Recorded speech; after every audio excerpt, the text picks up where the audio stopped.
বাইরে ভাই বিদেশ কত যে কষ্ট হয় দাদা কি কইতাম যারা বিদেশ আছে আরে কইতারে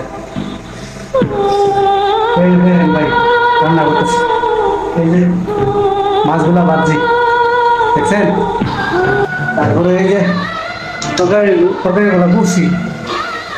রান্না করতেছি কত যে কষ্ট যে ভাই বিদেশে ভাই রান্না করাটা যারা বিদেশ আছে তারা বলতে পারে বুঝলেন একদিন রান্না করলে 3 দিন খাই কবে যে 2 করে ভাত খাইছি হিরে বুলে রেখে এরপরে ভাই কি করতাম ভাই একদিন নুন আরেকদিন মইছো না আবার আরেকদিন মইছো আরেকদিন নুন না ভাই কি একটা কষ্টের মধ্যে আসি ভাই প্রবাসীরা যারা আছে তারা কই করবে এত কষ্ট করে প্রবাসীরা টাকা ইনকাম করে শুধু কিসের জন্য জানেন পরিবারকে সুখে রাখার জন্য দেশের অর্থনৈতিক টাকা সচল করার জন্য তারপরও বাংলাদেশে কিছু মানুষ প্রবাসীদের নিয়ে গালাগালি করে খুবই কষ্ট লাগে ভাই মনে খুবই কষ্ট লাগে